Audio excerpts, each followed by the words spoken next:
Hello नमस्कार मेरे प्यारे साथियों, स्वागत है आप सभी का आपके अपने एडी परिवार पर। मैं रोहित एक बार फिर आपके बीच उपस्थित हो चुका हूं भाई, एक शानदार सेशन लेकर। और जुड़ जाएंगे आप सभी लोग इस सेशन में और क्लास को शेयर कर देंगे, लाइक कर देंगे। अगर आप लोग नए हैं तो इस चैनल को सब्सक्राइब कर लेंगे। चलिए आ जाइए भाई, सेशन को स्टार्ट करते हैं और जुड़ जाएंगे। हमारे साथ कौन कौन जुड़ चुका है जरा एक बार देख लेते हैं। चले, तो आप सभी लोग बहुत शानदार होंगे, ज़बरदस्त होंगे, जिंदाबाद होंगे भाई। सभी को गुड इवनिंग, राधे राधे, हर हर महादेव, सलाम। चले जुड़ जाएंगे भाई सेशन में। कौन कौन हमारे साथ जुड़ चुका है जरा देख लेते हैं हम।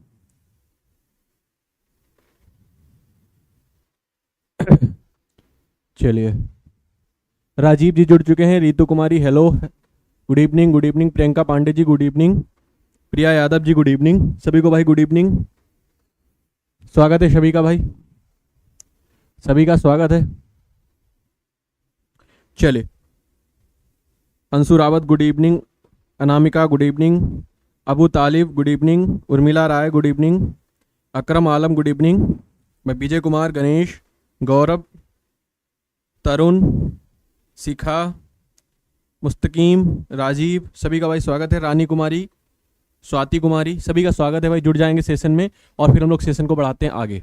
हम लोग बात कर रहे हैं सीटेट के जो हिंदी के पोर्शन आपके पास है, और उस हिंदी में जो आपके 15 नंबर्स का पोर्शन रहता है जो व्याकरण का, यानी कि गद्य और पद्य का, गद्यांश और पद्यांश को ही काव्यांश भी कहते हैं। तो आप लोगों को उस पर हम आपके बीच आपको तैयारी कराने, यानी कि आपकी प्रैक्टिस कराने के लिए आपके बीच उपस्थित हैं।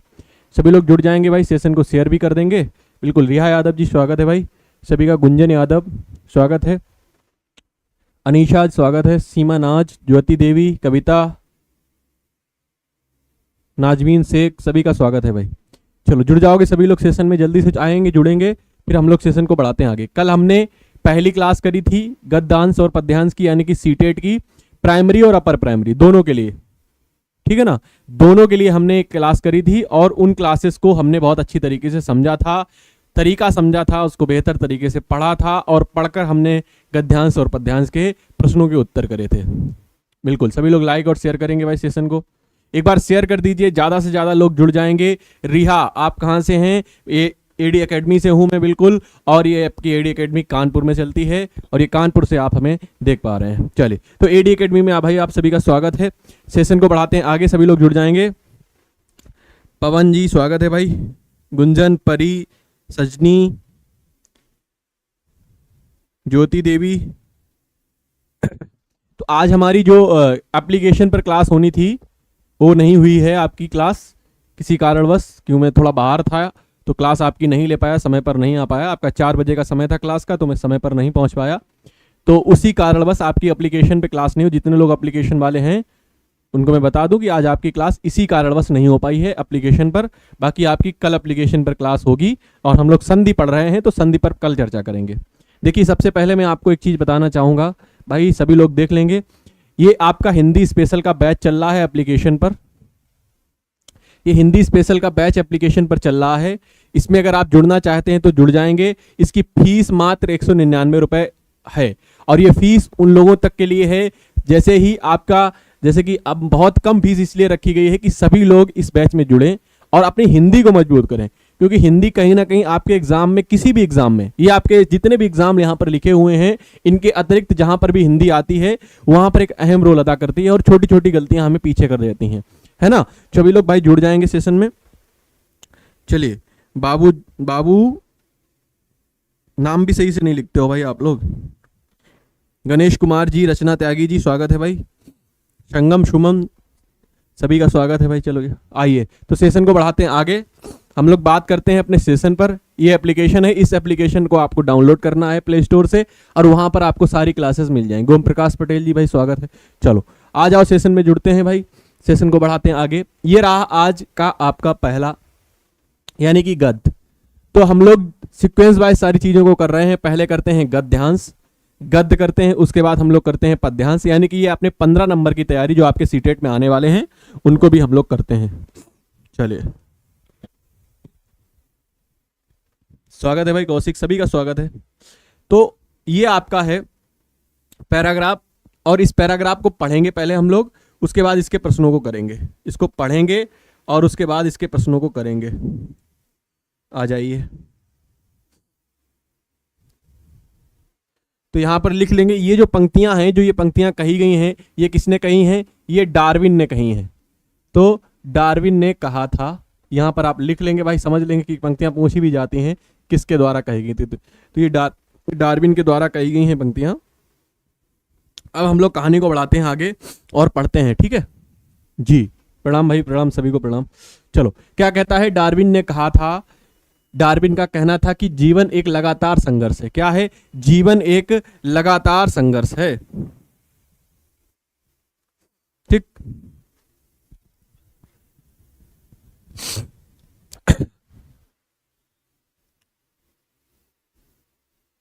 ठीक है ना? तो क्या कह रहा है? कहा था कि जीवन एक लगातार संघर्ष है, इस महाभारत में वही बचेगा, यानी कि वह जीवन के संघर्ष की बात कर रहा है। और आपको भी पता है कि जीवन एक लगातार चलने वाला संघर्ष है। कभी खुशी होती है, कभी गम होता है, कभी हम सफल होते हैं, कभी विफल होते हैं, कभी असफल हो जाते हैं, कभी हमारे मन मुताबिक चीज़ें हमें मिलती हैं, कभी हमारे मन मुताबिक हमें चीज़ें नहीं मिल पाती हैं।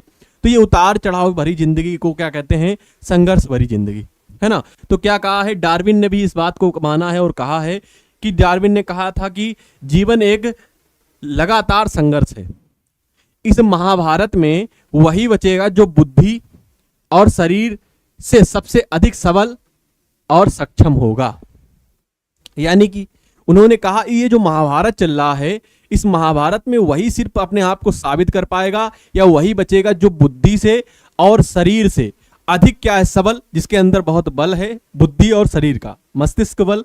जैसे कि आप माइंडली बहुत मजबूत हैं, चीज़ों को अच्छे से समझ सकते हैं, चीज़ों को अच्छे से पढ़ते हैं, चीज़ों को अच्छे से ज्ञात है आपको चीज़ें, और क्या है? और आप सक्षम हैं, यानी कि आप सारी चीज़ें आपके आस पास हैं, इर्द गिर्द हैं, उसको पाने के लिए आप सक्षम हैं। तभी क्या है? आप इसको जीत सकते हैं, इस महाभारत को आप जीत पाएंगे, वही बचेगा। कमजोर धीरे धीरे नस्तनाभूत हो जाएगा। कमजोर क्या हो जाएगा? धीरे धीरे नस्तनाभूत। नस्तनाभूत का मतलब होता है खत्म हो जाना, है ना। कहा भी जाता है, कभी बहुत आपने देखा होगा, आप फिल्मों में देखते होंगे, आप मूवियों में देखते होंगे, कहा जाता है उस राजा ने उस राजा को नस्तनाभूत कर दिया, यानी कि खत्म कर दिया। तो धीरे धीरे कौन खत्म हो जाएगा? जो लोग कमजोर हैं भाई, कमजोर हैं, जो सबल हैं, सबल नहीं है, जो क्या है? जिनके पास बल नहीं है, जो सक्षम नहीं है। सक्षम कैसे? पैसों से सक्षम, मस्तिष्क से सक्षम, लोगों से सक्षम जो नहीं है, वह क्या हो जाएंगे? वह धीरे धीरे नस्तनाभूत हो जाएंगे। वैज्ञानिक दृष्टिकोण का क्या यही आधार मान्यता है इस ईसाई विश्वास के विरुद्ध पड़ती है? तो क्या कह रहा है? वैज्ञानिक दृष्टिकोण जो कहता है, वैज्ञानिक दृष्टिकोण की यही आधार मान्यता इस ईसाई विश्वास के विरुद्ध पड़ती है। तो जो ईसाई विश्वास है कि महाभारत वही जीतेगा, जो क्या है? जो भाई बहुत सबल है, जो बहुत सक्षम है, वही जीत पाएगा, और जो क्या है? कमजोर है, धीरे धीरे वो नस्तनाभूत हो जाएगा। तो वैज्ञानिक दृष्टिकोण इससे विपरीत सोचता है। क्या कहता है? कि ईसाई विश्वास के विरुद्ध पड़ती है, यानी कि वह विरुद्ध सोचता है कि अंत में विनम्र और विनयशील ही बचेंगे, जबर आपस में लड़ भिड़ कर समाप्त हो जाएंगे।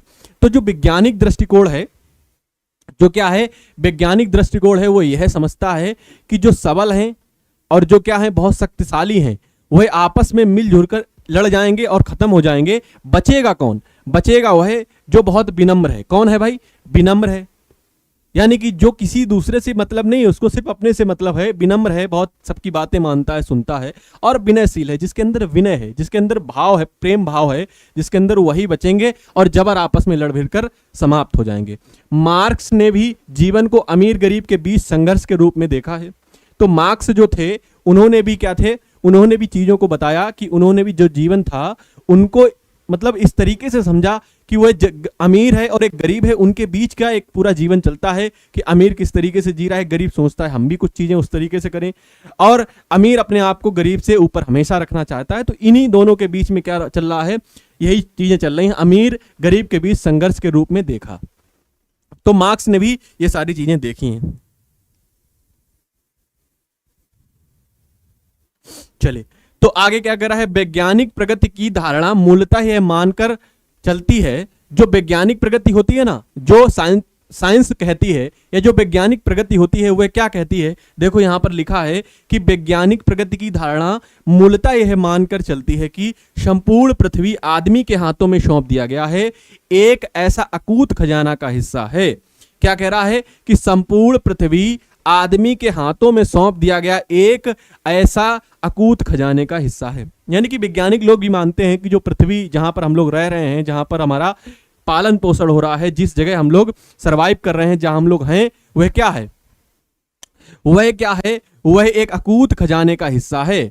यहां पर बहुत सारे क्या हैं, बहुत सारी चीजें यहां पर ऐसी हैं जो हमारे लिए बहुत ही अत्यंत महत्वपूर्ण या अत्यंत उनका क्या है, उपयोगी चीजें हैं। तभी क्या कहते हैं, तभी ये वैज्ञानिक प्रगति की भी धारणा यही कहती है।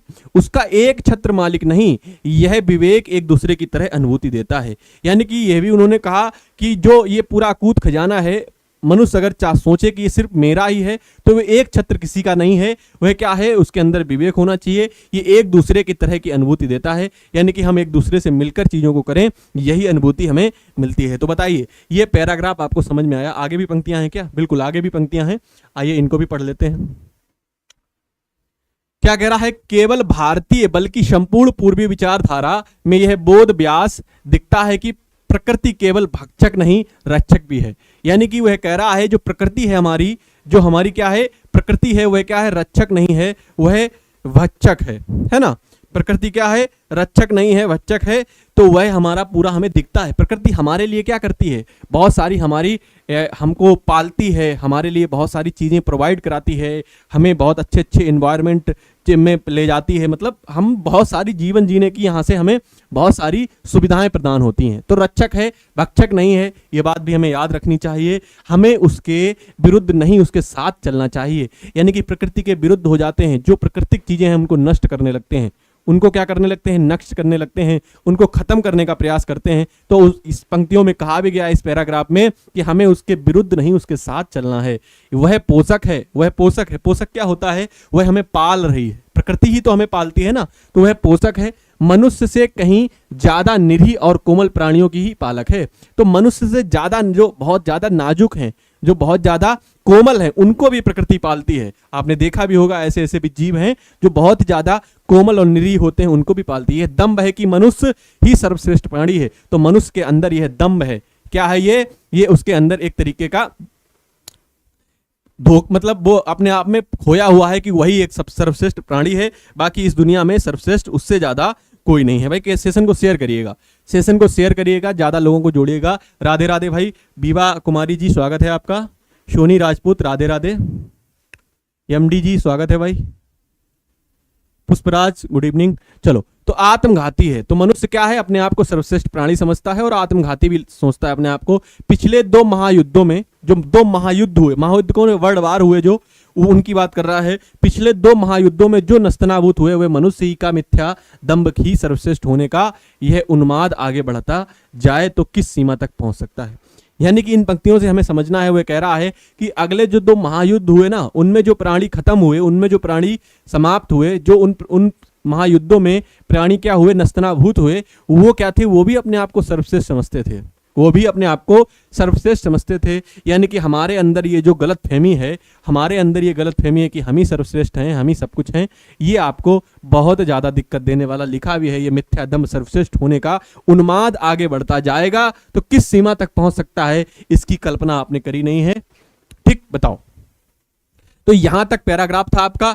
अब आपको बताइए, क्लियर है, पैराग्राफ क्लियर है? तो हम फिर चलते हैं इनके प्रश्नों पर। देखो, आपने हमारे साथ अगर पैराग्राफ अच्छे से पढ़ा है ना, तो फिर आप प्रश्नों के उत्तर बिना कुछ सोचे समझे करेंगे और एक भी उत्तर गलत नहीं होगा, अगर आपने पैराग्राफ सही से पढ़ा है तो।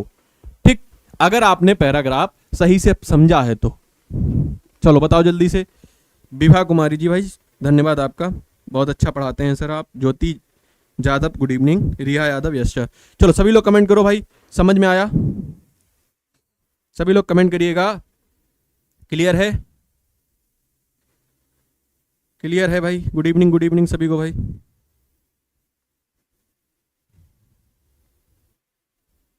चलिए एंजॉय करिएगा और पढ़िएगा भाई, आपका फायदा हो एंजॉय करते करते तो बहुत अच्छी बात है। चलिए, आपको समझ में आ गया होगा। आइए, तो आप आपके जानकारी और आपके ज्ञान को परख लेते हैं इस पैराग्राफ के माध्यम से। अब आपके ज्ञान को परख लेते हैं इस पैराग्राफ के माध्यम से।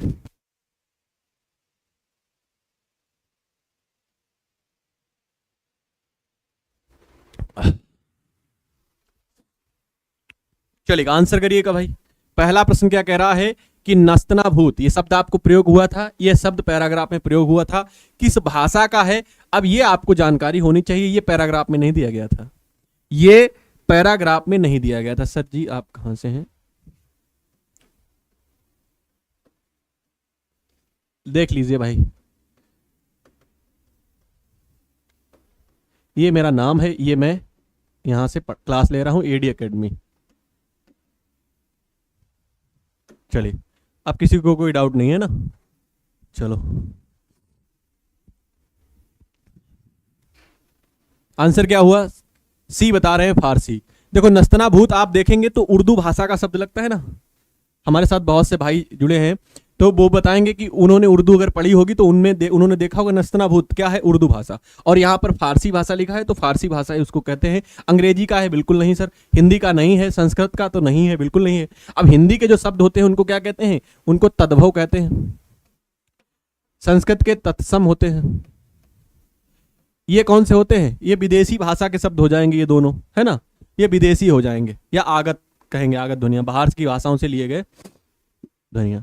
चलिए पढ़ाई पर ध्यान देंगे हम, क्या हैं क्या नहीं है, इससे आपको फर्क नहीं पड़ना चाहिए। तो क्या है, ये फारसी भाषा का शब्द है।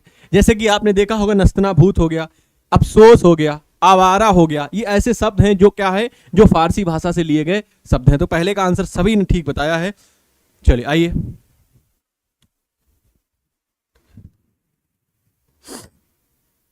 अब बताएंगे आप लोग अमीर गरीब में कौन सा समास है। अब समास की बात अगर करता है वह, तो आपको ये सारी चीजें सीखनी चाहिए, ये सारी चीजें सीखनी चाहिए और व्याकरण आनी चाहिए। और अगला टॉपिक आपका मैं पढ़ाने वाला हूं आपको एप्लीकेशन पर, जो लोग हमारे पैड स्टूडेंट हैं जो पढ़ रहे हैं हमसे थ्योरी सीटेट के लिए या स्पेशल के लिए, जो लोग हिंदी स्पेशल के लिए या उस कर लिए हैं, तो अगला टॉपिक अपना समास है और संधि चल रहा है। संधि वहां पर पढ़ा रहा हूं मैं, संधि आपका पढ़ा रहा हूं, समास अगला टॉपिक वहां पढ़ाऊंगा। अब समास की अगर मैं बात करूं तो हमने आपको बहुत सारी चीजें समास में समझा भी रखी हैं और हम आपको फिर से बताने की कोशिश कर रहे हैं। देखिए समास जो होता है वह क्या होता है, अब समास में हमारे भेद होते हैं। अब देखिए कर्मधारय समास होता है, और कौन सा होता है, अव्ययी भाव समास होता है।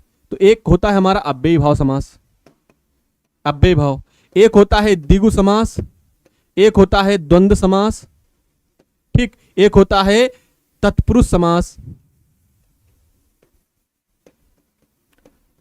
तत्पुरुष कर्मधारय समास, और क्या होता है, और होता है बहुवरी। चलिए तो ये जो बात करते हैं ये क्या होता है, ये अव्यय वाला समास होता है। यहां पर क्या होता है, यहां पर हमारे उपसर्ग पाए जाते हैं, उपसर्ग के माध्यम से इन समास को हम सीखते हैं। अगर हम बात करें द्विगु, तो द्विगु समास जो होता है वो संख्यावाची समास होता है, इसका प्रथम पद क्या होता है, संख्यावाची होता है। द्वंद्व समास की अगर मैं बात करूं तो ये क्या होता है, इसमें क्या होता है मेरे भाई, इसमें द्वंद्व होता है, इसमें दोनों पद प्रधान होते हैं और योजक चिन्ह पाया जाता है। क्या पाया जाता है, योजक चिन्ह पाया जाता है, और योजक चिन्ह का अर्थ और निकलता है। तो मैं अगर यहां पर आपको बताना चाहूं, यहां पर आपको सारी चीजें समझाना चाहूं इनके माध्यम से, तो आप अभी आंसर करेंगे बिल्कुल ठीक। देखिए कर्मधारय समास, अगर कोई पूछे आपसे कि कर्मधारय समास क्या होता है, तो कर्मधारय समास क्या होते हैं भाई, तो विशेषण विशेष वाला समास होता है, विशेषण विशेष वाला समास होता है। यानी कि यहां पर विशेषण विशेष होगा, और दूसरी बात अगर मैं करूं यहां पर बहुब्री समास की, तो यहां पर तृतीय पद प्रधान होता है, तृतीय पद प्रधान होता है मेरे भाई, तृतीय पद प्रधान होता है, यानी कि तीसरा पद प्रधान होता है, तीसरा पद। तो ये दो पद पाए जाते हैं, प्रथम पद और उत्तर पद पाया जाता है समास में, द्वितीय पद, और उन दोनों को छोड़कर किसी तीसरे का अर्थ बताएगा। जैसे कि अगर मैं कहूं यहां पर लंबोदर, तो लंबा है उधर जिसका, यानी कि गणेश, तो यहां पर बहुब्री में चले जाएगा। और अगर मैं पीतांबर कहूं तो विशेषता बता रहा है, पीला है जो अंबर, तो विशेषता बता रहा है, और किसी विशेष व्यक्ति के बारे में ना बात करे वह, तो क्या हो जाता है, कर्मधारय में चला जाता है। अब मैं तत्पुरुष की बात करूं भाई, तो तत्पुरुष समास जो होता है इसमें कारक चिन्हों का लोप होता है। यहां पर आपको कारक चिन्हों का लोप मिलता है। क्या मिलता है, कारक चिन्हों का लोप, कारक चिन्हों का क्या मिलता है भाई, लोप मिलता है।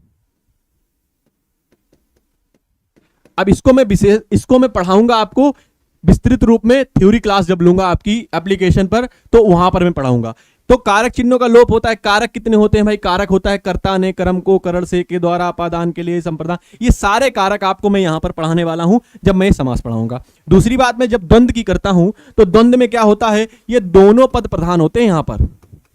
यहां पर दोनों पद प्रधान होते हैं, और दोनों पद प्रधान के साथ साथ क्या होता है, योजक चिन्ह होता है। यहां पर योजक चिन्ह होता है, और योजक चिन्ह का अर्थ और होता है। ठीक, जो योजक चिन्ह लगता है ये शब्द के बीच में, उसका चिन्ह और मतलब क्या होता है, और होता है। और ये और के साथ साथ ये जो दोनों होते हैं शब्द ना, ये विलोम अर्थ प्रदान करते हैं। ये विलोम होते हैं, आपस में विलोम होते हैं, विपरीत अर्थ प्रदान करते हैं। तो ये सारी चीजें आपको समझ में आ गई होंगी। तो अब आप बताइए, अमीर और गरीब, इनके बीच में जो हमने पहली बात बताई योजक चिन्ह की, तो हमारा योजक चिन्ह तो सर लगा हुआ है अमीर और गरीब में। तो आपके दिमाग में क्लिक करना चाहिए कि ये हमारा क्या है, ये हमारा अमीर और गरीब द्वंद्व समास, क्योंकि दोनों पद प्रधान है, अमीर भी और गरीब भी, ये दोनों पद प्रधान है। क्या है मेरे भाई? ये दोनों पद प्रधान है। दूसरी अगर मैं बात करूं आपसे कि और का होता है, तो अमीर और योजक चिन्ह का अर्थ जो निकल रहा है और निकल रहा है, तो अमीर और गरीब हो गया, ये भी फॉलो हुआ हमारा नियम। दूसरी अगर मैं बात करूं, विलोम होता है, और विलोम क्या है, अमीर का विलोम क्या होता है, गरीब होता है, और गरीब का विलोम अमीर होता है। यानी कि ये जो पहला पद और दूसरा पद, ये जो दो पद थे, ये दोनों पद प्रधान थे, इसमें योजक चिन्ह भी था और अर्थ दे रहा था, और क्या था, विलोम भी था। इसीलिए हमारा जो उत्तर बना यहां पर B for Bihar is the right answer, द्वंद्व समास। बताओ, क्लियर है?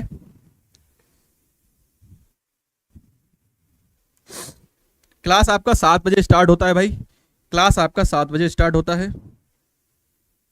किसी को डाउट?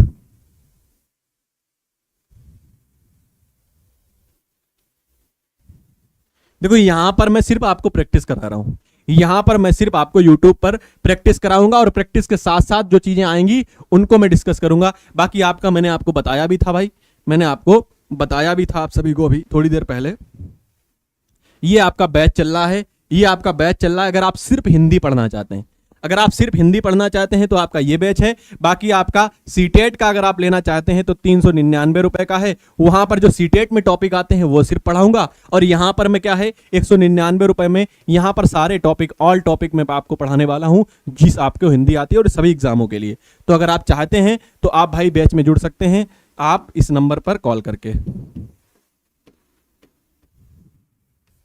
ये नंबर है 8517048600, इस पे कॉल करेंगे और कहेंगे सर स्पेशल बैच में हमें जोड़ दीजिए, और आपको जोड़ दिया जाएगा। नाम मात्र फीस है भाई 199 रुपए, कोई मायने नहीं रखता आज के टाइम पर। लेकिन हमने ये सोच कर, बहुत से लोगों ने हमसे कहा, स्टूडेंट ने ही कहा, बहुत से स्टूडेंट ने कि सर थोड़ा फीस बढ़ा दीजिए, कि आप इतना मतलब सारी चीज़ों को पढ़ाएंगे 199 में कैसे होगा। तो मैंने कहा सिर्फ खर्चा निकल जाए, बाकी 199 बहुत से लोगों के लिए बहुत होते हैं, और उनको सोचते हुए हमने इतनी फीस रखी कि सिर्फ क्लास का खर्चा निकल जाए, और सारी चीज़ें आपको मैं एक तरीके से फ्री ऑफ कॉस्ट देना चाहता हूँ। ये एडी सर का नंबर है भाई, ये एडी सर का नंबर है, ये एडी सर का नंबर है। ठीक, चलिए आइए, ये आप बैच परचेज कर सकते हैं। तो ये आपने क्या देखा, अमीर और गरीब, इसका आंसर क्या हुआ, इसका आंसर हुआ द्वंद्व समास। इसका आंसर क्या हुआ भाई, इसका आंसर हुआ द्वंद्व समास। क्लियर, समझ में आ गया है ना? द्वंद्व समास समझ में आ गया आपको? आ जाओ अगले पे।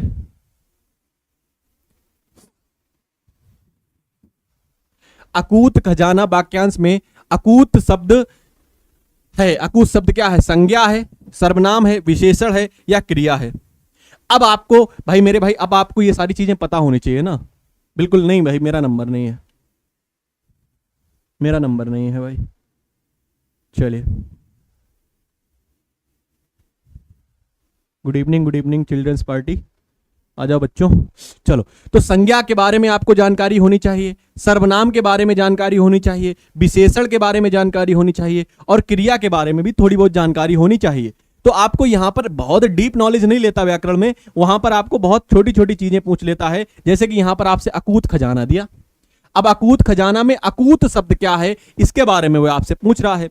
आइए, आप लोगों ने आंसर तो किया, किसी ने सी किया, किसी ने बी किया, किसी ने ए तो नहीं किया है, किसी ने बी कर दिया, किसी ने डी। अब मैं बताता हूं आपको। देखो, संज्ञा क्या होता है, संज्ञा होता है नाम, यानी कि जितने भी नाम हैं इस पृथ्वी पर, जितने भी नाम हैं आपने इसकी परिभाषा भी पढ़ी होगी, किसी व्यक्ति वस्तु स्थान के नाम को संज्ञा कहते हैं, कहते हैं ना, किसी व्यक्ति वस्तु स्थान के नाम को संज्ञा कहते हैं। तो ये क्या है, ये तो नाम हो गया। अब नाम के स्थान पर जो प्रयुक्त किया जाता है वही क्या होता है, सर्वनाम होता है। यानी कि ये क्या होता है, ये संज्ञा के स्थान पर प्रयुक्त किया जाता है, संज्ञा के स्थान पर प्रयुक्त किया जाता है। अब आपके दिमाग में आ रहा होगा सर समझा दीजिए यहीं पर, तो मैं यहीं पर आपको समझा देता हूं और आपके दिमाग पर बैठ जाएगा।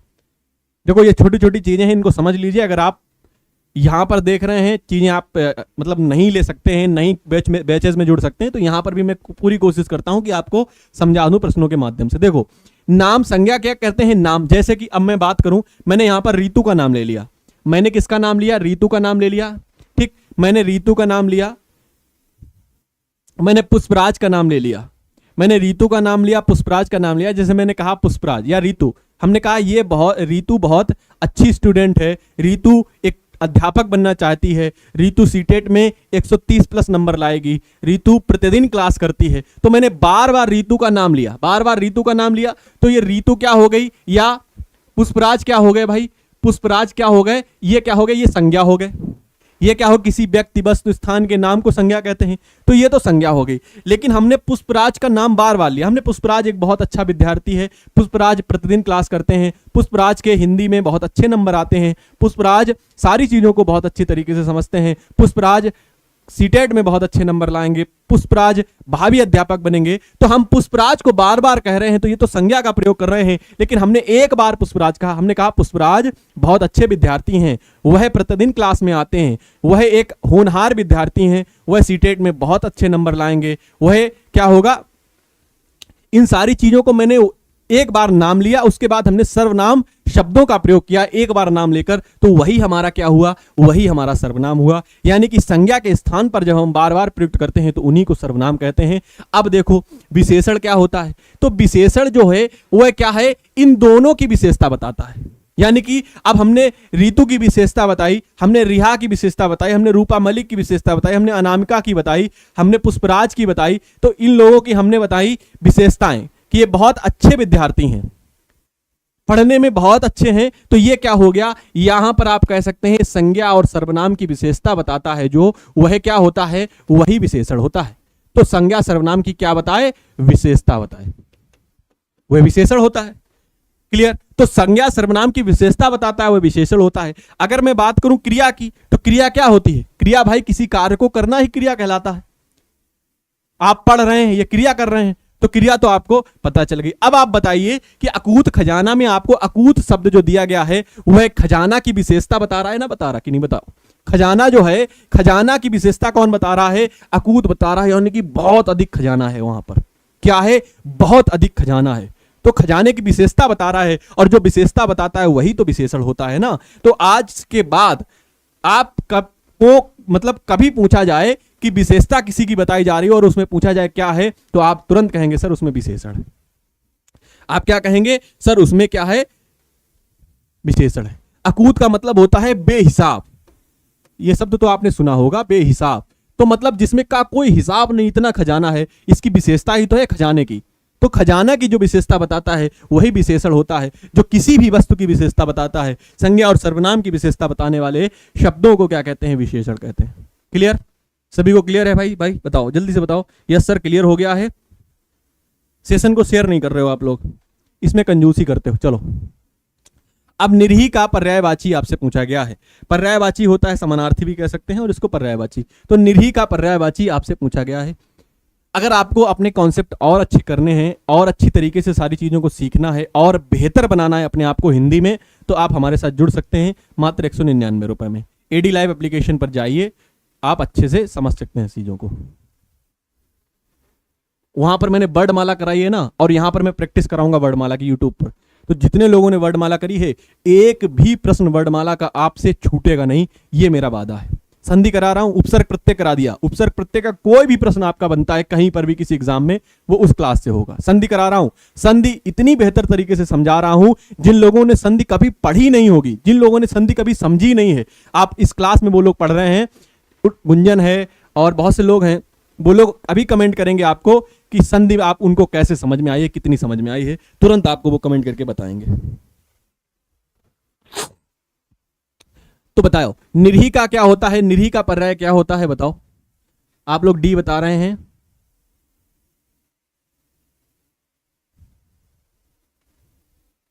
चालाक होता है, बिल्कुल चालाक नहीं होता है। चापलूस होता है, नहीं होता है। मजबूत, निरीह मजबूत नहीं होता है। निरीह का मतलब होता है बेचारा, बेचारा होता है। निरीह का मतलब क्या होता है, निरीह का मतलब होता है बेचारा।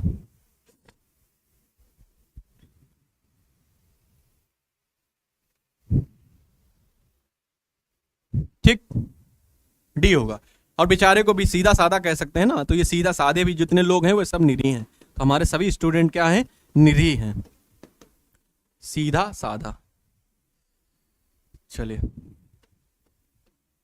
क्लियर, आ जाओ अगले प्रश्न पर चलते हैं। अब ये पैराग्राफ से प्रश्न पूछा गया है, इसका उत्तर आप डायरेक्ट करेंगे पैराग्राफ के माध्यम से। ये आपका पैराग्राफ से पूछा गया है। ये अब व्याकरण आपके यहां से अलग हो गई। देखिए बता भी रही हैं, गुंजन बता रही हैं कि सभी भाई बहन क्लास ज्वाइन कर लो, सर बहुत अच्छे से समझा के पढ़ा रहे हैं, बहुत अच्छा समझ में आया। चलिए बस, बहुत बहुत धन्यवाद भाई आप सभी का। इसका बताएंगे कि डार्विन का विचार है कि जीवन एक लगातार संघर्ष है। जीवन क्या है, एक लगातार संघर्ष है। डार्विन का विचार है, क्या विचार है, बुद्धि और शरीर के बीच, जीव और प्रकृति के बीच, अमीर और गरीब के बीच, या विनम्र और जबर के बीच। बताओ किसके बीच है, याद रखना है, डार्विन के हिसाब से बताना है आपको। बताओ जल्दी से बताओ इसका आंसर।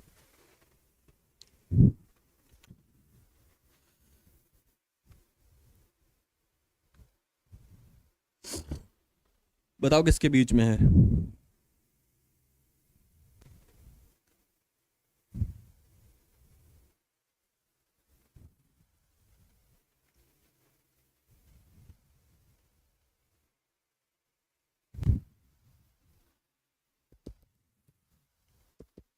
बी, पुष्पराज ने बताया बी, और बी किसी का मुझे नहीं मिला। डार्विन का विचार है कि जीवन जीव और प्रकृति के बीच, प्रकृति के बारे में बताया गया था ना, प्रकृति हमें कितना अच्छा सारी चीजें प्रोवाइड कराती है, जीने का एक तरीके से सारी चीजें प्रोवाइड कराती है। तो किसके बीच है, जीवन जो है, जीवन एक लगातार संघर्ष किसके बीच है, जीव और प्रकृति के बीच है। ये वाला हमारा आंसर पांचवें का बी, और पांचवें का बी आयोग ने भी सही माना था। ठीक, पांचवें का बी आयोग ने भी इसको ठीक माना, तो पांचवें का बी करेंगे आप लोग। क्लियर, बी, बिल्कुल सभी लोग क्या करेंगे, पांचवें का बी। आ जाओ आगे चलते हैं।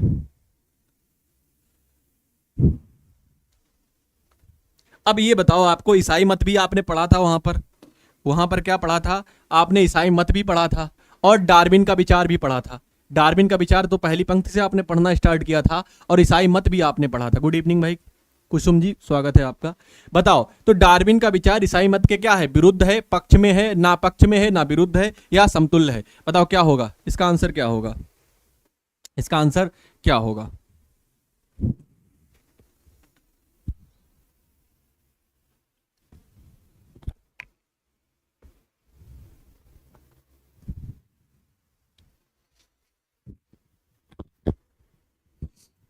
स्वागत है भाई, सभी का स्वागत है। अभी तो दीपावली शुरू नहीं हुई है भाई, अभी तो दिवाली में टाइम है। आप लोगों ने छुट्टी मार दी, कल 160 लोग थे, आज आधे ही लोग बचे हैं। बताओ क्या है। तो डार्विन के विचार ईसाई मत के क्या थे, विरुद्ध थे। तो ए वाले जितने भी लोग हैं सभी ठीक हैं, बिल्कुल सभी का ठीक है भाई। चलो सभी का बिल्कुल ठीक है। डी वाला गलत है भाई, डी वाले क्या है, समतुल्य नहीं था, डी वाले गलत हो।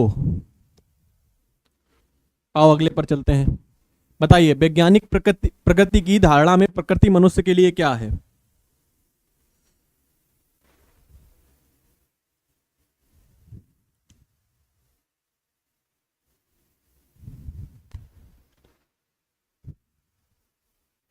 तो वैज्ञानिक प्रकृति की धारणा में प्रकृति मनुष्य के लिए क्या है, अकूत खजाना है, एकाधिक अधिकार एवं पूर्ण अकूत खजाना है, या वह इस खजाने का हिस्सा है, या उसका एक एक छत्र मालिक नहीं है। ये आपको बताना है। तो इसमें से आप इसका आंसर करिएगा, इसका आंसर क्या होगा।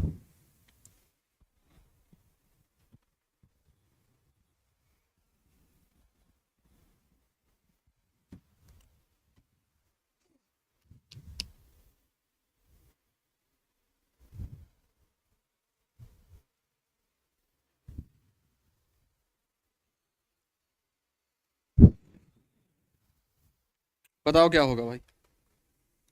आंसर आ रहे हैं बी। किसी का बी आ रहा है, किसी का सी आ रहा है, तो बी वाले जितने भी लोग हैं बिल्कुल सही हैं। B for Bihar is the right answer. B वाले जितने भी लोग हैं बिल्कुल सही हैं। एकाधिक अधिकार पूर्ण अकूत खजाना है, ये कहा भी गया था ना, कहा भी गया था इस बात को, वैज्ञानिकों ने इस बात को माना भी था। आइए अगले पर चलते हैं। भारतीय विचारधारा में प्रकृति संबंधित कौन सी धारणा सही नहीं है? नहीं पर विशेष ध्यान देंगे, तो कौन सी धारणा सही नहीं है इस पर हमें जोर देना है। वह केवल भक्षक है, रक्षक भी है। वह केवल भक्षक नहीं रक्षक भी है, ये तो सही था ना, सही नहीं पूछ रहा है। वह विरुद्ध नहीं साथ भी है। वह मनुष्य के साथ साथ निरीह प्राणियों की पोषक है, या वह मनुष्य से सतत संघर्षरत है। बताओ क्या होना है, इसका क्या आंसर होगा? तो वह मनुष्य से सतत संघर्षरत तो नहीं है ना। जो प्रकृति है, जो प्रकृति के बारे में बात करी गई थी, नेचर के बारे में बात किया गया था, उसमें हमें ये वाला पॉइंट भी ठीक था। क्या था? वह केवल भक्षक नहीं रक्षक भी है, बिल्कुल ठीक। वह विरुद्ध नहीं है साथ भी है, बिल्कुल, ये मानव के विरुद्ध में नहीं है, मानव जीवों के विरुद्ध में नहीं, उसके साथ में भी है। और दूसरा पॉइंट ये कह रहा है कि वह मनुष्य के साथ साथ निरीह, निरीह मतलब अभी हमने बताया कमजोर प्राणियों को, और कोमल भी कहा था, कोमल प्राणियों की पोषक है, ये भी ठीक है। गलत कौन सा है? वह मनुष्य के विरुद्ध संघर्षरत नहीं है, तो ये क्या है? गलत है। और गलत वाला ही पूछा है कि कौन सी धारणा सही नहीं है, तो हमारा क्या आंसर हो जाएगा? हमारा D for Delhi is the right answer हो जाएगा। D for Delhi is the right answer हो जाएगा। अगले प्रश्न पर आ जाइए। क्या कह रहा है? मनुष्य के सर्वश्रेष्ठ प्राणी होने का दंभ ने क्या किया है? उसके आत्मविश्वास को बढ़ाया है, या प्रकृति पर आधारित जमाया है, आधार जमाया है, आधारित अपना हक जमाया है, ऐसा होगा। दो महायुद्धों के लिए उसके उत्तरदायी बनाया है, या उसके सर्वश्रेष्ठ बनाया है? बताओ, आप लोग बताओ क्या होगा भाई? उसे सर्वश्रेष्ठ बनाया है क्या? आंसर करेंगे जल्दी से सभी लोग।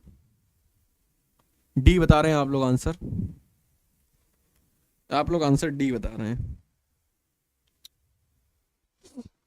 तो वहां पर उन्होंने कहा भी था, देखो आपने समझा नहीं चीजों को, मनुष्य के सर्वश्रेष्ठ प्राणी होने के दंभ ने दो महायुद्धों के लिए उसे उत्तरदायी बनाया है। और हमने आपको इस बात को समझाया था कि वह अपने आप को सर्वश्रेष्ठ समझ रहा था, इसीलिए जो महायुद्ध हुए उनमें उसका क्या हो गया? वो नस्तनाभूत हो गया। और नस्तनाभूत अगर हो गया, तो अगर आप जीवन में मनुष्य यही सोचता रहेगा, प्राणी यही सोचता रहेगा कि वही सर्वश्रेष्ठ है, तो वह आगे भी उसका परिणाम अच्छा नहीं होगा। ये पैराग्राफ में कहा गया था। तो इसका आंसर क्या हुआ? C for Chennai is the right answer. बताओ कितने ठीक हुए?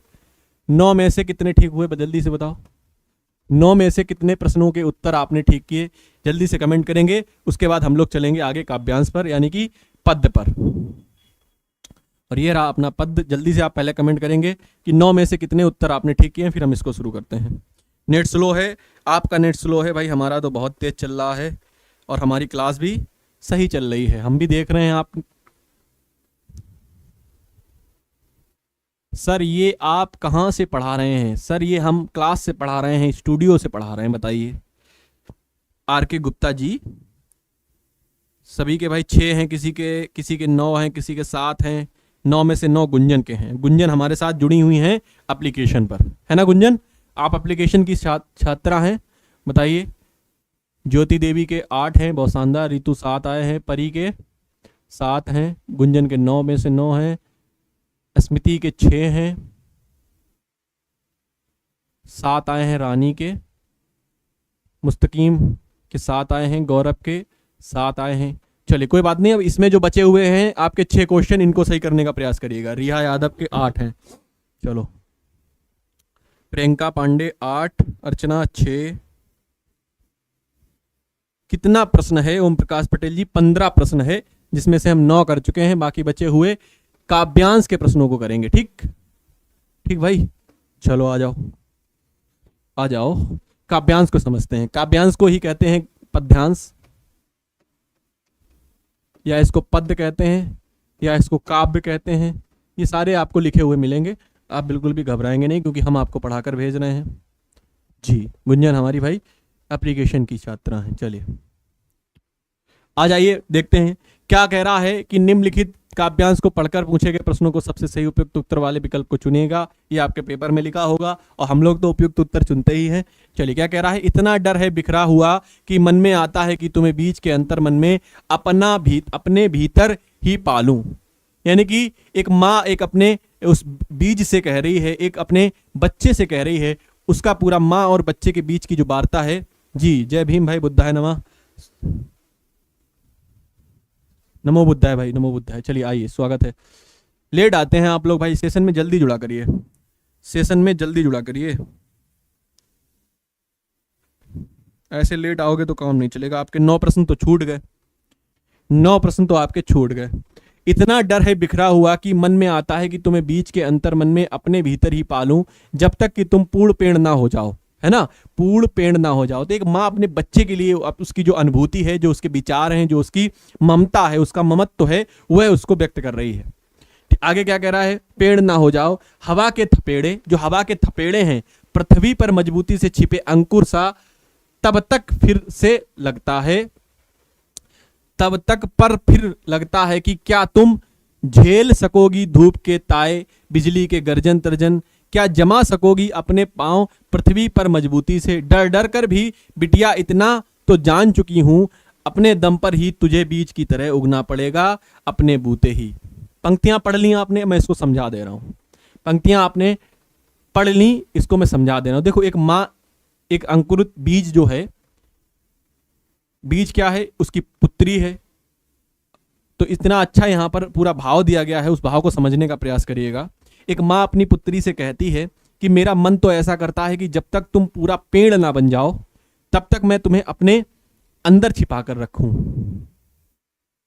अपने भीतर पालूं।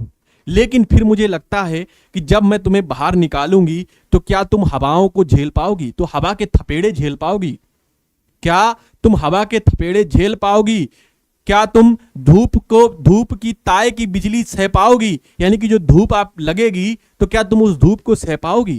कह रहा है ना, धूप के बिजली की ताव को सह पाओगी, धूप के ताए सह पाओगी, बिजली की गर्जन को सह पाओगी, क्या बिजली जब गरजेगी तर्जेगी तो क्या उसको जमा सकोगी अपने पांव पृथ्वी पर। तो इन सब चीजों में क्या अपने पांव पृथ्वी पर तुम जमा सकोगी।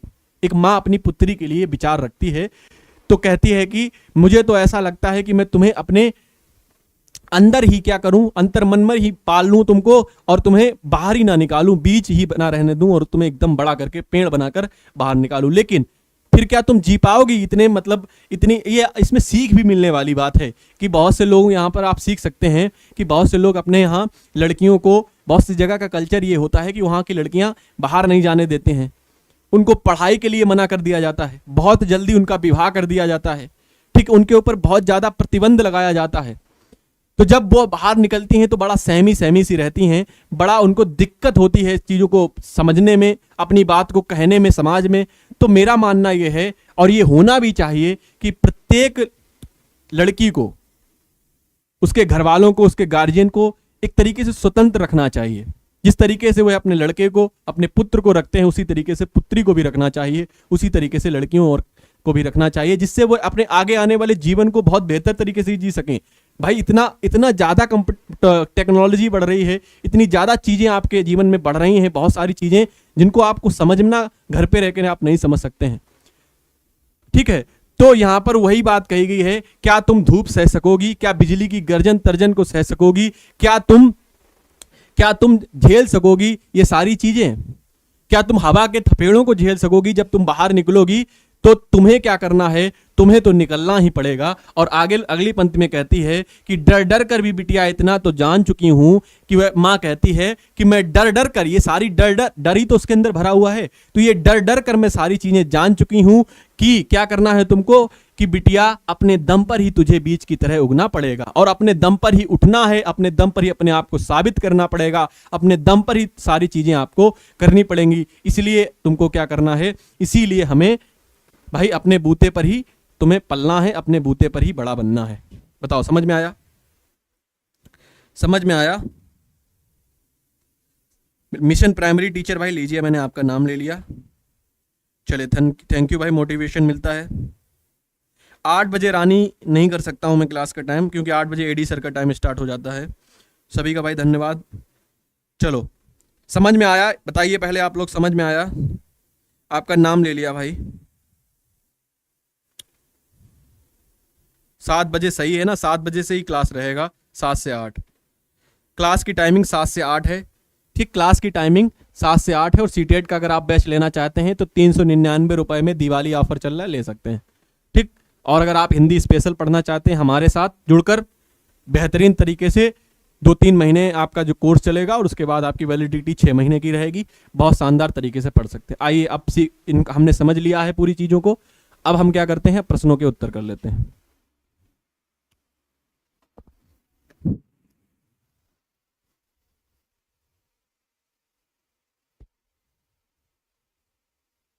कह रहा है अपने हिस्से की धूप, हवा और नमी पर हक जमाते अंतर मन में कौन सी संधि है, बताओ। अब आपसे संधि पूछ ली गई है, तो संधि को तो आपको पढ़ना पड़ेगा भाई, संधि तो आपको आनी चाहिए।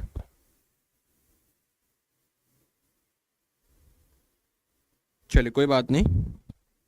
गुड इवनिंग भाई, बिल्कुल टाइमिंग सही है ना। अब आपको बताना है जो ये अंतर्मन लिखा है, ये अंतर्मन लिखा है, इसमें कौन सी संधि है, स्वर संधि है, व्यंजन संधि है, यड़ संधि है या विसर्ग संधि है। और अगर मैं बात करूं तो स्वर संधि का ही भेद है यड़ संधि।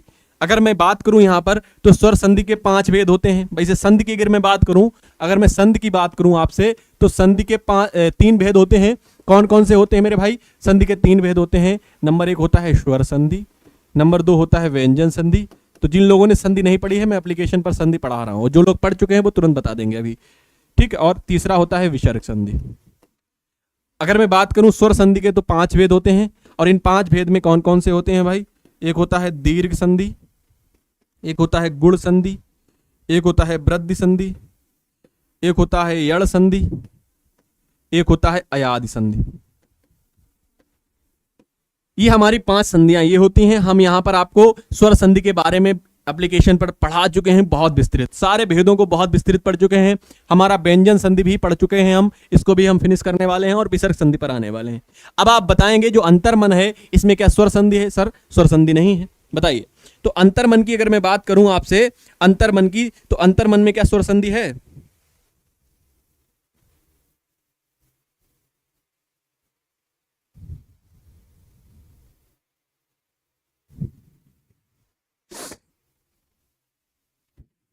बताओ। तो अंतर्मन में भाई यड़ नहीं, अगर स्वर नहीं है तो यड़ भी नहीं है। अगर स्वर नहीं है, क्योंकि स्वर का ही भेद तो यड़ है, स्वर का भेद तो यड़ बताया मैंने आपको, तो अगर स्वर नहीं है तो यड़ नहीं, मैंने 2 ऑप्शन काट दिए। व्यंजन संधि है, व्यंजन संधि है, तो हमें संधि सीखने से पहले संधि के नियम पता होने चाहिए। अल्ताफ स्वागत है तुम्हारा, चलो आ जाओ इस सेशन में भाई। अल्ताफ पुराने स्टूडेंट है हमारे। कैसे हो भाई सभी लोग, बताओ कैसे हो आप लोग, तैयारी कैसी चल रही है? तो अंतर्मन को अगर हम तोड़ते हैं तो अंतः और मन होता है, अंतः का योग मन से होता है, ठीक। अंतः मन, तो अंतः मन ही क्या होता है? अंतर्मन होता है। तो ये क्या है? ये विसर्ग है, ये विसर्ग संधि का उदाहरण है, ये विसर्ग संधि का उदाहरण है, क्योंकि व्यंजन संधि का यहां पर नियम फॉलो नहीं हो रहा, इसलिए क्या है, इसलिए ये आपका विसर्ग संधि का उदाहरण है।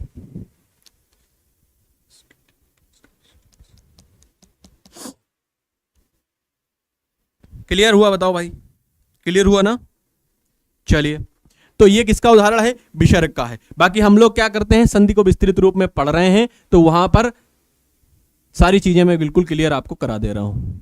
चलो भाई, सेशन को लाइक भी करिएगा आप सभी लोग, है ना, सेशन को लाइक भी करेंगे तो समझ में आया। तो अंतर्मन में कौन सी संधि है? अंतर्मन में मेरे भाई विसर्ग संधि है, अंतर्मन में विसर्ग संधि है। अभी भी मैं आपसे कह रहा हूं कि व्याकरण के, आप देखिए मैं यहाँ पे कुछ चीज आपको बताऊं, जो आपके 15 प्रश्न आते हैं ना, ये गद्य पद के जो 15 प्रश्न आते हैं, गद्य पद में जो 15 प्रश्न आते हैं, ये 15 प्रश्न में जो आपके आते हैं, मैं आपको बताऊं, आपको यहां पर 9 या 8 कर लीजिए, 8 प्रश्न आपके जो आते हैं वह आपके आते हैं गद्य से, 8 से 9 प्रश्न, या पद्य से 15 में से।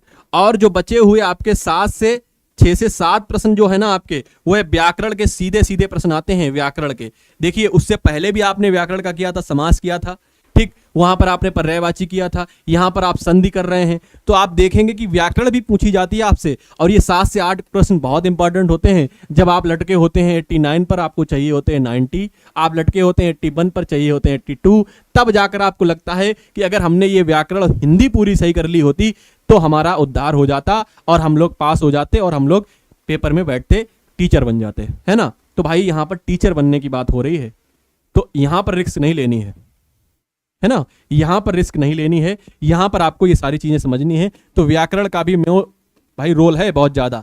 अगर आप पूरा बैच लेना चाहते हैं एडी एकेडमी का, जहां पर सारे सब्जेक्ट मैथ, सीडीपी, ईबीएस सब कुछ पढ़ना चाहते हैं, तो वह बैच आपको 399 रुपए में मिल जाएगा। सीटेट का अभी ऑफर चल रहा है। अगर आप सिर्फ हिंदी पढ़ना चाहते हैं, सिर्फ हिंदी, कि सर हमें हिंदी मजबूत करनी है, बाकी सब्जेक्ट हम पढ़ लेंगे, तो आप क्या करेंगे, हिंदी 199 रुपए का हिंदी स्पेशल चल रहा है, आप उसको ज्वाइन कर लीजिए। और ये वादा है कि आप ज्वाइन करेंगे ना तो ये 199 रुपए आपके व्यर्थ नहीं जाएंगे।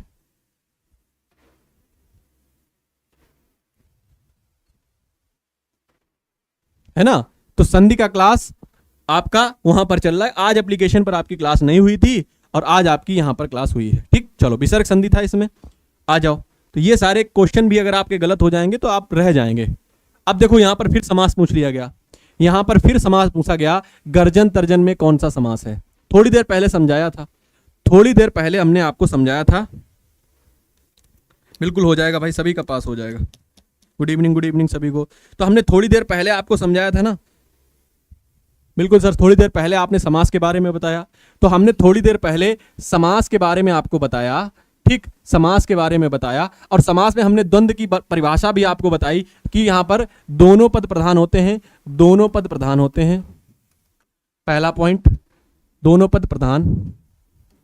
दूसरा पॉइंट हमने आपको बताया यहां पर कि यहां पर योजक चिन्ह पाया जाता है, बीच में योजक चिन्ह होता है। और जब हम उन शब्दों को क्या करते हैं, उच्चारण करते हैं, तो उनमें और का, योजक चिन्ह की जगह पर और का अर्थ प्रकट होता है, और का अर्थ प्रकट होता है। और अगर हम बात करें तो वे दोनों शब्द जो होते हैं वो आपस में क्या होते हैं, विलोम होते हैं। तो ये नियम है, ये आपके पॉइंट हैं। अगर आपने ये पॉइंट याद कर लिए तो द्वंद्व समास आपका क्लियर हो गया।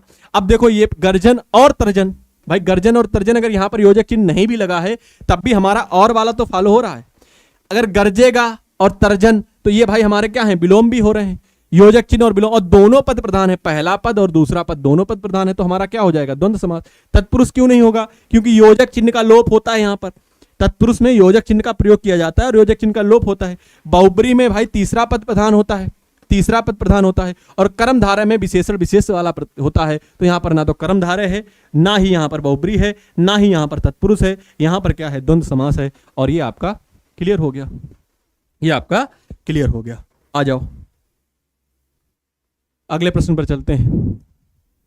अब बताओ इसका आंसर क्या कह रहा है। धूप, हवा और नमी प्रतीक हैं किसके, आंधी तूफान के, जीवन की मूलभूत आवश्यकताओं के, वर्षा बाढ़ की, या प्रकृति आपदाओं की। आप जल्दी बताओ इसका आंसर क्या होगा। ये आपके विवेक से आंसर मिलना चाहिए। बताओ क्या होगा इसका आंसर।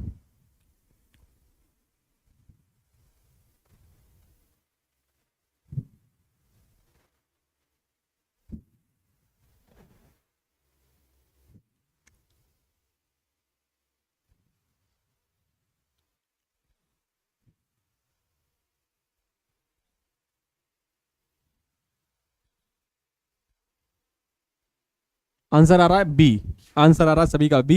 तो बी वाले Bihar, B for Bihar is the right answer. आ जाओ अगले प्रश्न पर चलते हैं, आ जाइएगा। कविता में बीज प्रतीक है, बीज किसका प्रतीक है बताओ भाई। कविता में जो बीज है वह किसका प्रतीक है, जल्दी से बताइए।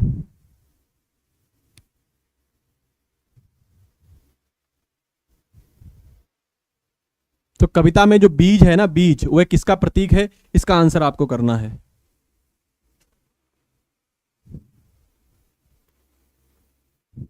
संघर्ष का है, साहस का है, स्त्री की अदम्य जिजीविषा और उत्पादकता का है, या डर का है, बताओ।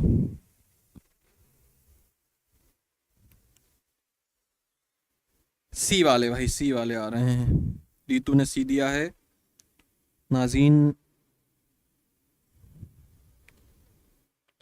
बड़ा तेज आपके आंसर निकल रहे हैं। तो किसका है, सी वाले बिल्कुल सही है। C for Chennai is the right answer. क्या होगा, स्त्री की अदम्य जिजीविषा और उत्पादकता का है। क्लियर, आगे चलें। ये रहा आपका सेकंड लास्ट। बताओ, जब तक कि तुम पेड़ ना हो जाओ, जब तक कि तुम पेड़ ना हो जाओ, पंक्ति में पेड़ जाना, पेड़ हो जाना सूचक है किसका, बताओ। जब तक कि तुम पेड़ ना हो जाओ। पंक्ति में पेड़ हो जाना सूचक इसका माँ का बेटी के प्रति अस्वास्तिक का, या माँ का बेटी के प्रति उपेक्षा का, या माँ का बेटी के प्रति करुणा का, या माँ का बेटी के प्रति अधिकार का। बताओ क्या है, बताइयो भाई क्या है इसका आंसर।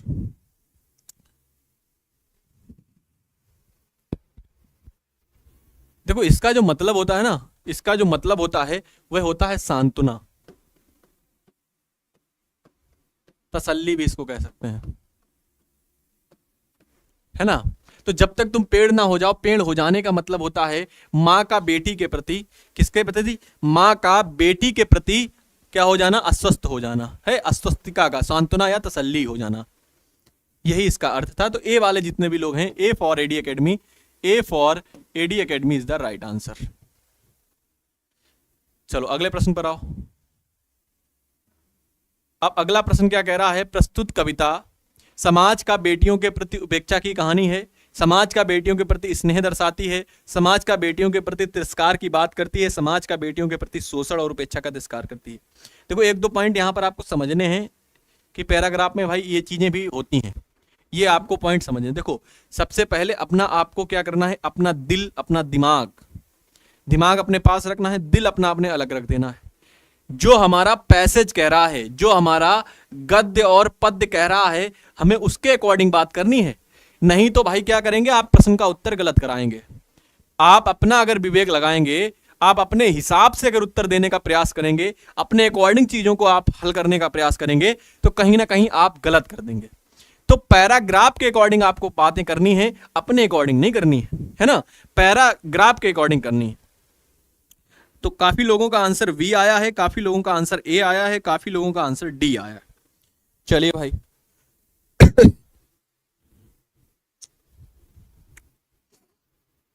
करिए, सभी लोग आंसर करिए।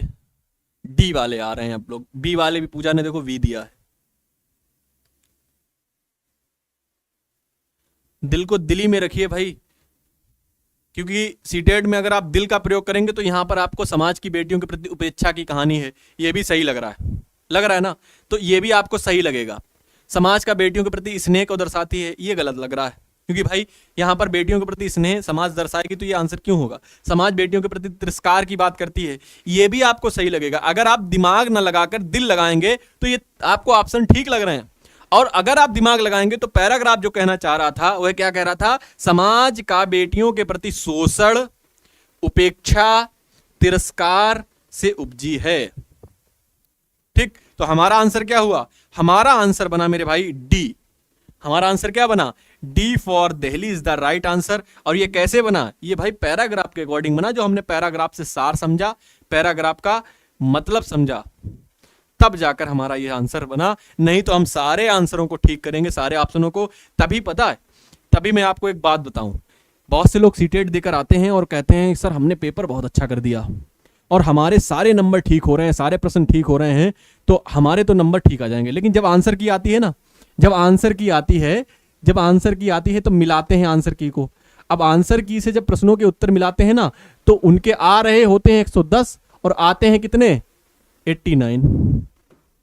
फिर कहते हैं सर एक नंबर से रुक रहा है ना, एक नंबर से रुक रहा है। क्योंकि आपने अपनी भावनाओं के अकॉर्डिंग चीजों के उत्तर दिए, है ना। तो आपको अपने भावनाओं के आधारित प्रश्नों के उत्तर नहीं करने होते हैं, सीटेट के अकॉर्डिंग, जो आयोग मानेगा, जो पैराग्राफ कह रहा है उसके अकॉर्डिंग अगर आप उत्तर करेंगे तो ठीक हो जाएगा। ठीक, चलो भाई बताओ कितने आपने उत्तर ठीक किए। 15 प्रश्न आपने हमारे साथ किए आज, तो आज आपने 15 में से कितने प्रश्नों के उत्तर ठीक किए, सभी लोग बताएंगे। और आप लोग सभी लोग अपना फीडबैक भाई कमेंट में करा करिए, फीडबैक आप लोग कमेंट में दिया करिए। फीडबैक का मतलब है आपको क्लास कैसी लगी, आपको सारी चीजें कैसी लगी। क्लास खत्म हो जाने के बाद, जब क्लास आपकी चली जाती है, तब आप क्या करें, क्लास खत्म होने के बाद कमेंट करा करिए, तब जाकर हमें समझ में आता है किन लोगों ने कमेंट किया। जैसे सभी लोग अगर कमेंट करोगे ना, तो मैं वहां पर आपको प्रति उत्तर करूंगा, आपके उत्तर का उत्तर करूंगा। ठीक, चलो आप लोग कमेंट करेंगे, उसका भी मैं जवाब दूंगा। चलिए बताइए, तो आपके कितने आए हैं उत्तर, ये भी आप बताएंगे, और आपको पढ़ के कैसा लगा ये भी आप बताएंगे। टेलीग्राम भाई लोग पूछते हैं, तो ये देख लीजिए, एडी एकेडमी 600 ये टेलीग्राम है। चलिए,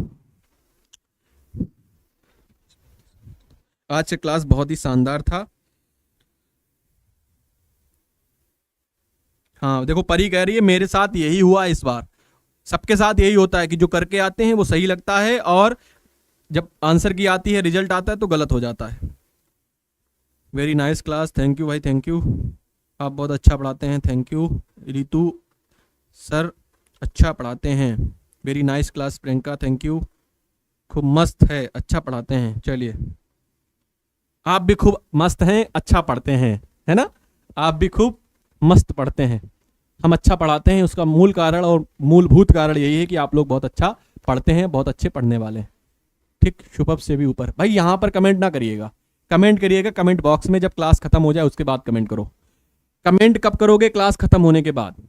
ठीक, सभी लोग कमेंट क्लास खत्म होने के बाद करेंगे। और हाँ, लास्ट में मैं आपको एक जानकारी, भाई जो आपकी जानकारी चल रही है, जो आपकी चीज़ें चल रही हैं, आप उसको भी ज़रा गौर करेंगे। अगर आपको सीटेट के बैच लेने हैं तो आप 399 रुपये में सीटेट का बैच परचेज कर सकते हैं।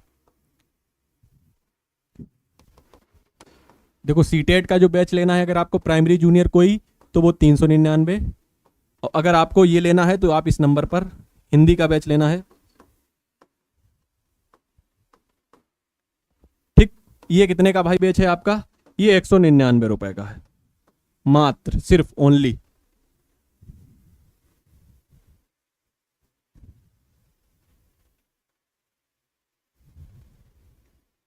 राइट, चलो भाई, ठीक। तो क्लास को शेयर करा करिए, ज़्यादा से ज़्यादा लोगों तक पहुंचाया करिए, और अगली क्लास में और भी संख्या में जुड़िए आप लोग, है ना? चलो,